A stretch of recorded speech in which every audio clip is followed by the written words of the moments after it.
안녕하세요. 스터디온 이성원입니다. 지금 밖에 비가 내리고 있는데요. 어쩌면 이 영상에 빗소리가 들어갈 수도 있을 것 같습니다. 오늘 여러분들과 이야기를 나눌 내용은 고등과정을 공부하는 커리큘럼과 교재에 관한 이야기입니다. 제가 예전에 중등과정을 공부하는 커리큘럼에 관한 영상을 올려드린 적이 있는데요. 그때 많은 분들이 고등과정에 대해서도 정리를 부탁하셨습니다. 고등과정이 중등과정에 비해서 더 어렵기도 하고 고등시험의 결과가 더 큰 의미를 가지다 보니까 많은 분들이 궁금해 하시는 것 같습니다. 그리고 이런 질문을 주신 분도 있었습니다.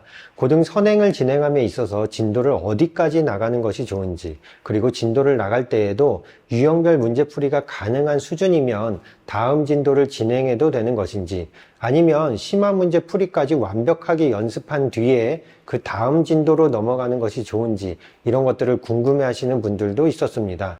그런데 지금 말씀드린 두 가지가 가장 많은 분들이 궁금해 하시는 두 가지가 아닐까 싶습니다. 선행을 어디까지 해야 하는 것인지, 그리고 선행을 할 때에 유형별 문제풀이를 반복하는 방식으로 갈 것인지, 아니면 심화까지도 확실하게 다지고 넘어갈 것인지, 이것을 궁금해 하시는 분들이 제일 많은 것 같습니다. 사실 이것은 학생에 따라 다르기 때문에 제가 학생의 성향에 따라서 어떤 게 더 어울리는지에 대해서 설명을 드리도록 하겠습니다. 자, 지금부터 이야기를 시작해 보겠습니다. 저는 고등과정, 즉 선행을 진행하는 단계를 크게 두 가지 단계로 나누어서 말씀을 드립니다. 첫 번째 단계는 개념을 배운 뒤에 그것을 바탕으로 유형별 문제풀이를 연습하는 단계입니다. 저는 이것을 1단계라고 이야기하고요. 그 다음은 심화 문제를 푸는 단계입니다. 이것을 2단계라고 부릅니다. 자, 1단계부터 설명을 드리면 개념을 다지는 과정에 있어서는 학생들 간의 편차가 그렇게 크게 발생하지 않습니다. 학원을 통해서 선생님을 통해서 개념을 배우는 학생이나 책을 통해서 자기주도 학습으로 개념을 다지는 학생이나 인터넷 강의를 활용해서 개념을 다지는 학생이나 개념을 습득하는, 개념을 소화하는 단계에서는 그렇게 큰 차이가 발생하지 않습니다. 따라서 여러분들은 학생이 개념을 다지는 데 있어서 어떤 책으로 진행할 것인지, 인터넷 강의를 활용할 것인지, 또는 학원을 이용할 것인지에 대해서는 그렇게 큰 의미를 두지 않으셔도 됩니다.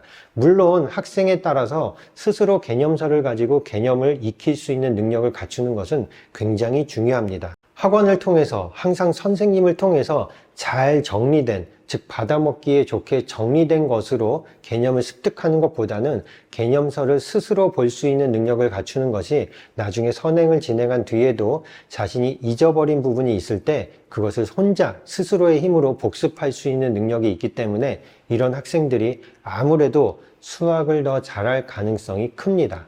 자, 근데 어쨌든 개념을 받아들이는 것까지는 학생들의 능력 차이가 그렇게 크게 발생하지 않거든요. 근데 학생들 간의 수학 실력의 차이가 발생하게 되는 원인은 어디에 있을까요? 바로 개념을 배운 뒤에 그것을 활용해서 유형별 문제풀이를 하는 것에 적용하는 능력에서 차이가 발생하게 됩니다. 어떤 학생은 똑같이 개념을 배운 뒤에 문제를 풀 때 전혀 손을 대지 못하는 학생도 있고, 어떤 학생은 선생님의 풀이를 가지고 그 방식을 그대로 외운 뒤에 그걸 따라서 문제를 푸는 학생도 있습니다. 아니면 뒤에 해설을 본 뒤에 해설에 있는 풀이를 이해한 것을 자신이 그 문제를 풀 수 있는 것으로 착각하는 학생도 있습니다. 반면에 어떤 학생은 자신이 배운 개념이 이 문제 풀이에서 어떻게 적용되는지 그것을 정확하게 분석할 줄 아는 학생이 있습니다. 당연히 방금 말씀드린 가장 마지막 학생이 수학을 잘할 가능성이 굉장히 크고, 우리가 소위 말하는 수학적인 능력과 감각이 굉장히 좋은 학생이다라고 이야기하는 그런 학생입니다. 자, 이런 학생들을 구분할 수 있는 가장 쉬운 첫 번째 기준은 이 학생이 유형별 문제풀이 연습 교재를 무엇으로 시작하는지를 보면 알 수가 있습니다. 저는 항상 수업을 진행하면서 학생들에게도 너희가 유형별 문제풀이 연습을 할 때 센으로 바로 시작할 수 있다면 너희는 일단은 중상위권에서 출발하는 것이다 라고 이야기를 합니다. 반면에 센으로 바로 시작하기가 어려워서 그것보다 쉬운 교재인 베이직 센이나 라이트 센 같은 교재로 시작을 해야 한다면 이 친구들은 아무래도 조금은 수학적인 능력이 부족한 상태다라고 할 수 있습니다. 자, 이 두 가지로 분류를 해서 말씀을 드리면 센보다 쉬운 교재, 라이트 센이나 베이직 센 같은 교재로 시작을 해야 하는 경우에는 사실 이 자체가 문제가 되는 것은 아닙니다. 왜냐하면 그런 단계에 그런 쉬운 문제들부터 시작을 해서 그 다음에 센을 풀고 그 다음에 또 심화까지도 풀면 되는 그런 문제거든요. 그런데 이런 학생들에게 제가 항상 이야기하는 것은 다른 학생들은 센부터 시작할 때 나는 한 단계 또는 두 단계가 낮은 교재부터 시작을 한다는 것은 그 친구들을 따라잡기 위해서 내가 공부를 더 해야 한다는 것을 의미하거든요. 나는 이 교재들을 한두 권을 푼 뒤에 이제 센으로 시작할 텐데 다른 학생들은 그쯤이면 센을 끝내고 나서 또 다른 문제집을 풀고 있겠죠. 따라서 이런 학생들은 그 위에 센으로 시작한 학생들을 따라잡기 위해서 수학에 투자하는 시간이 더 많아야 합니다.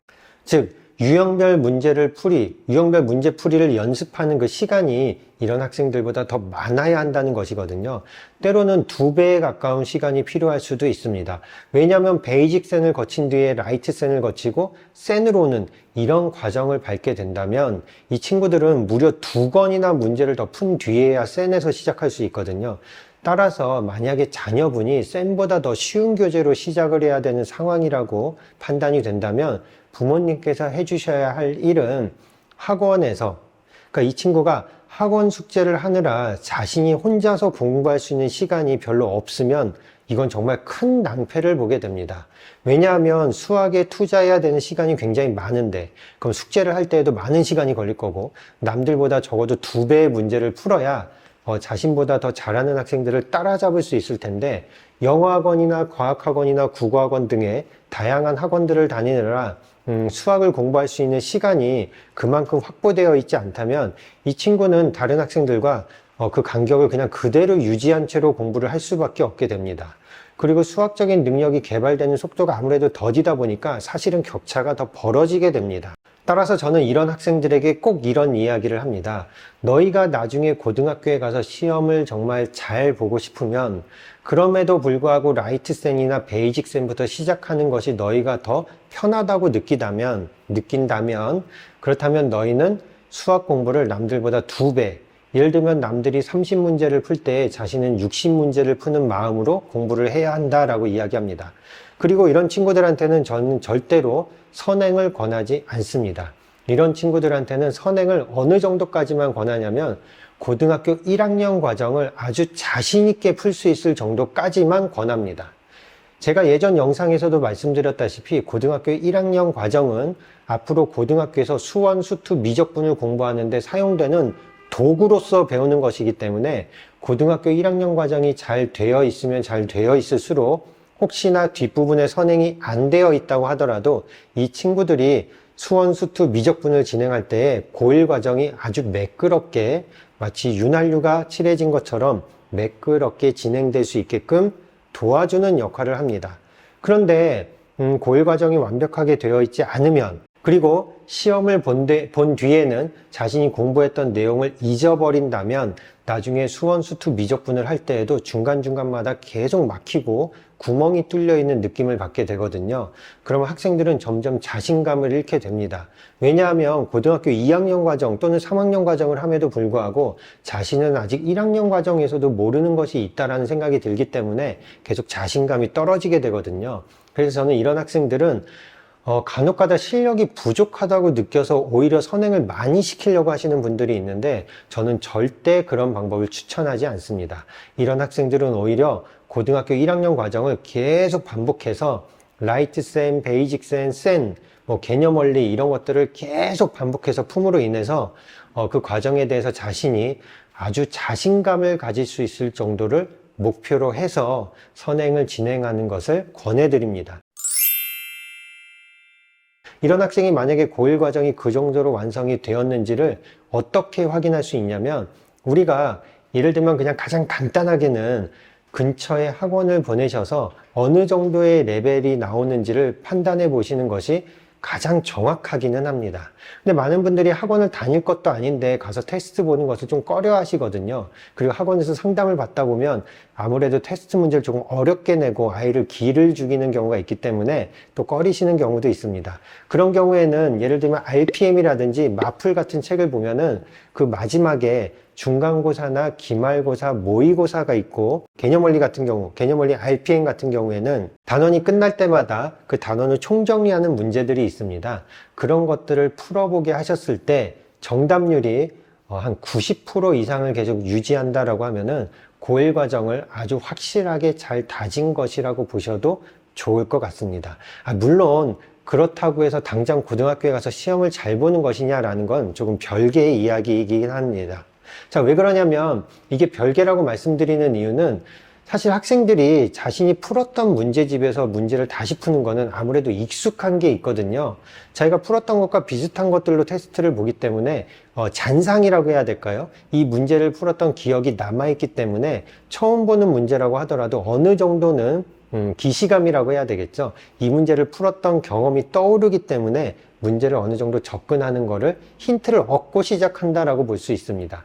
그렇기 때문에 어쨌든 저는 라이트쌤, 베이직쌤 같은 정도로 시작을 해야 되는 학생은 선행을 많이 하기보다는 고등학교 1학년 과정을 완벽하게 다지는 것을 목표로 하고, 그게 만약에 생각보다 빨리 마무리가 됐다면 그 다음 진도로 넘어가셔도 된다고 이야기합니다. 그리고 이 친구들은 심화 과정은 하지 않는 것이 좋습니다. 자, 예를 들면 일품이나 블랙라벨의 교재까지 하기보다는 센 정도의 문제집을 아주 정확하게 푸는 것을 목표로 하고요.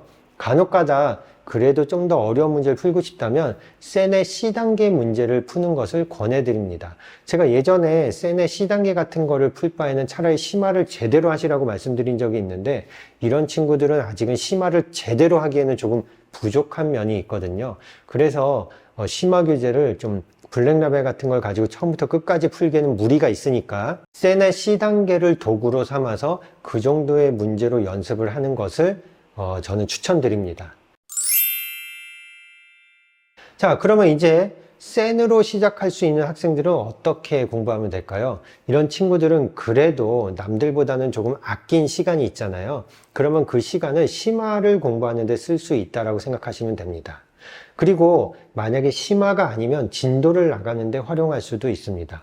자, 여기서 이제 차이가 발생하는데요. 자, 센으로 시작한 학생들은 거기서 아낀 시간을, 즉 라이트 센이나 베이직 센을 안 풀어도 되는 그 아낀 시간을 심화에 쓸 것인지 아니면 선행을 하는 데 쓸 것인지 어떻게 결정을 하면 될까요? 저는 사실은 이건 그냥 정말 선호도의 문제라고 생각을 합니다. 자, 센을 충분히 풀 수 있을 정도의 능력을 갖춘 학생이 나는 진도를 나가는 것에 더 의미를 두고 싶다. 자, 왜냐면 나는 수원 수투뿐만이 아니라 미적분이 너무 궁금하다. 그래서 내가 고등학교에서 배우게 될 내용이 어떤 것인지 너무 궁금한 학생들이 있습니다. 그런 학생들은 센 정도를 완벽하게 해결할 수 있는 그런 능력을 기준으로 해서 계속 진도를 나가도 됩니다. 아니면 어떤 학생은 자신은 좀 어려운 문제를 푸는데 더 흥미가 있다라고 생각이 들면은 그럴 때는 심화 문제까지도 풀어도 됩니다. 근데 저는 사실 조금 더 살짝 권해드리는 것은 차라리 진도를 나가는 걸 더 권해드리긴 합니다. 자, 왜냐하면 저도 선행을 진행하면서 학생들을 블랙라벨까지도 심화 과정까지 다 마무리하는 경우가 있는데, 이 친구들이 고등학교 올라가서, 고등학교는 다들 아시다시피 학기 중에는 선행을 진행하기가 굉장히 어렵습니다. 왜냐하면 학교 내신이 굉장히 중요해서 학기 내내 내신 대비를 하게 되고요. 더더군다나 2학년부터는 모의고사도 신경을 쓰기 때문에 기출문제도 풀어야 하거든요. 그래서 선행을 하기가 굉장히 어렵습니다. 그래서 자기 학년에 관한 내용들, 즉 시험 대비 위주로 공부를 하다 보면 예전에 선행, 심화까지 했다고 하더라도 이거를 많이 잊어버리더라고요. 정말 쌤 풀고 1품 풀고 블랙라벨까지 그렇게 많이 풀었음에도 불구하고 좀 상당수를 많이 잊어버리게 되는 것 같습니다. 뭐 잊어버리는 경우도 있고 또 그 심화 문제를 풀었던 감각이 둔화되는 경우도 있거든요. 그래서 저는 심화를 푸는 것보다는 진도를 나가는 걸 좀 더 권해드리기는 합니다. 그런데 여기서 한 가지 여러분들께 말씀드리고 싶은 것은 고등학교 1학년 과정은 심화까지 공부하셔도 됩니다. 그리고 고등학교 1학년 과정은 심화까지 공부하는 것을 권해드립니다.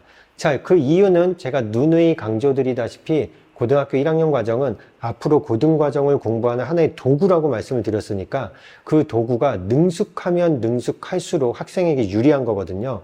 그래서 고1 과정만큼은 센 B단계나 이런 정도를 목표로 하지 마시고 적어도 1품, 저는 블랙라벨까지도 가능하다고 생각을 합니다.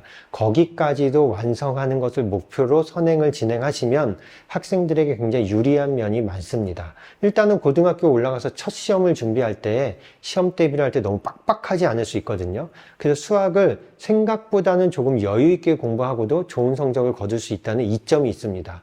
근데 이거는 수학 공부를 조금 편하게 했다라는 이점이 아니라 그 시간을 다른 과목을 공부하는데도 쓸 수 있다라는 이점이 있기 때문에 굉장히 큰 의미를 가집니다. 그리고 고등학교에 올라가서 아이들이 첫 시험을 잘 보게 되면 굉장히 큰 자신감을 갖게 되거든요. 그렇기 때문에 저는 1학년 과정만큼은 완성도의 기준치를 굉장히 높게 잡으시는 걸 권해드립니다. 학생에 따라서는 블랙라벨까지 공부하는 게 살짝 힘든 경우도 있지만 그럴 경우에는 1품까지만이라도 해도 어지간한 학교에서 내신 시험을 봤을 때 학생이 시험을 망쳤다라는 이야기를 들을 일은 없다고 생각합니다. 그리고 나중에 1품까지도 공부를 하고 나면 블랙라벨의 문제도 어느 정도는 도전할 만한 충분한 실력을 갖춘 정도가 되기 때문에 블랙라벨을 안 풀었다라고 해서 거기에 있는 문제를 다 어려워하는 것이 아니라 1품까지만 확실히 풀 수 있는 실력을 갖췄어도 블랙라벨 문제의 60%가량은 이미 해결할 수 있는 수준에 도달했다라고 할 수 있습니다. 그렇기 때문에 센으로 시작해서 공부를 할 수 있는 학생은 지금 말씀드린 대로 고1 과정은 심화 과정까지도 다지는 것을 목표로 하고 그 이후에 선행을 진행할 때에는 진도에 초점을 맞추셔도 되고 심화까지 하는 걸 목표로 하셔도 큰 차이는 없습니다. 왜냐하면 수원, 수투, 미적분부터는 사실 우리가 기출문제까지도 풀어야 하는데 심화의 수준을 기출문제에서 소위 킬러문항이라고 하는 것까지도 만약에 목표로 잡으신다면 사실 진도를 많이 빠르게 나가긴 좀 어려우실 거예요. 그래서 많은 분들이 고민하시는 게 그래도 고등과정을 한 번은 다 보게 하고 싶다라는 생각을 가지신 분들도 있거든요. 사실 저는 고등학교 올라가기 전에 고등과정을 다 본다는 게 그렇게 큰 의미를 가진다고 생각하지는 않습니다. 그것보다는 완성도가 더 의미가 있다고 생각을 하는데 그래도 아까 말씀드린 것처럼 학생도 내가 미적분이 도대체 무엇인지 특히 이과에 해당되는 그런 미적분들이 얼마나 어려운 내용인지를 궁금해하는 경우가 있습니다.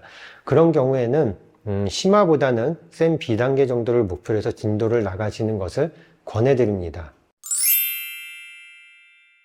자, 오늘 이야기가 여러분들이 가장 궁금해하실 만한 내용 두 가지였는데요. 선행을 어디까지 할 것인가, 그리고 심화를 해야 되는 것인지 하지 말아야 되는 것인지였는데요. 다시 한번 정리를 해드리면 고등과정을 시작할 때 개념서는 상관이 없습니다. 개념을 어떻게 다지든 상관이 없는데 유형별 문제풀이 교재가 센으로 시작하느냐 아니면 센보다 쉬운 교재로 시작하느냐에 따라 나뉘게 되고요. 센보다 쉬운 교재인 베이직 센이나 라이트 센 같은 교재로 시작을 해야 한다면 이런 친구들은 심화보다는 그리고 진도보다는 일단은 완성도를 기준으로 센 B단계 정도의 문제를 거의 90% 이상의 완성도를 유지할 수 있게끔 반복하는 것을 권해드립니다. 그리고 이런 학생들은 남들보다 더 쉬운 교재, 몇 단계 아래 교재로 시작했기 때문에 남들과 같은 위치로 올라가기 위해서는 훨씬 더 많은 양의 공부를 해야 하고 많은 교재를 풀어야 하기 때문에 보통 이런 친구들이 많이 쓰는 교재는 마풀 같은 교재가 되고요. 최근에는 그 수학의 바이블에서도 유형 문제집이 나왔는데 문제가 굉장히 많더라고요. 그리고 수매싱 같은 책도 있었는데 그런 책들이 마풀보다도 오히려 더 문제를 많이 수록한 그런 컨셉으로 나온 책이니까 그런 책들을 가지고 계속 반복해서 돌리면서 교차로 테스트하는 것을 권해드립니다.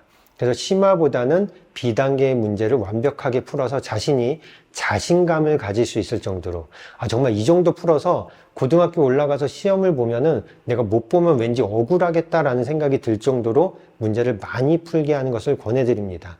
그리고 혹시 심화에 대한 아쉬움이 그래도 남아있다면 센의 C단계를 가지고 연습하시는 것을 권해드립니다.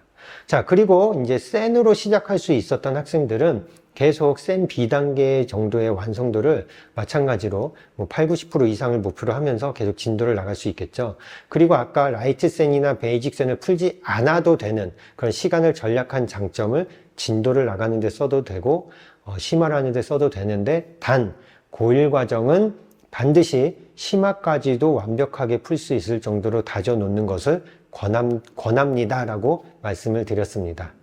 네, 그 이후에는 진도를 나가셔도 되고 각 수원 수투를 심화까지 하시면서 나가셔도 상관은 없습니다. 그렇게 큰 차이가 발생하진 않거든요. 자, 오늘 이야기가 여러분들께 조금은 해결책이 되었는지 모르겠습니다. 오늘 영상 역시 자녀분과 함께 시청하시면서 충분히 대화를 나눠보신다면 그래도 고등과정을 준비하는 하나의 큰 틀이, 큰 줄기가 잡히지 않을까라는 생각을 해봅니다. 네, 아까 한참 내리던 비가 이제 또 좀 잦아든 것 같은데요. 이렇게 이야기를 하다 보면 제가 항상 말이 많아지고 제가 하려고 했던 이야기보다 더 많은 이야기를 하게 되고 또 어떨 땐 또 빼먹기도 하는데요. 그래서 영상을 다시 볼 때마다 이 부분에서 이야기를 했어야 되는데 라는 후회를 하기도 하고 저 이야기는 그냥 조금 짧게 해도 됐었는데 너무 자세하게 한 것 같다라는 생각이 들 때도 있는데 어쨌든 점점 더 나아지는 모습을 보여드리도록 하고요. 다음 영상도 더욱더 알찬 내용으로 찾아오도록 하겠습니다. 여러분들이 남겨주시는 질문 덕분에 저도 또 다음 영상을 준비할 수 있게 되니까 편하게 궁금하신 것들은 질문을 남겨주시고요. 다음에 또 좋은 영상으로 찾아뵙도록 하겠습니다. 네, 끝까지 시청해 주셔서 감사드리고요. 다음에 찾아뵙겠습니다. 감사합니다.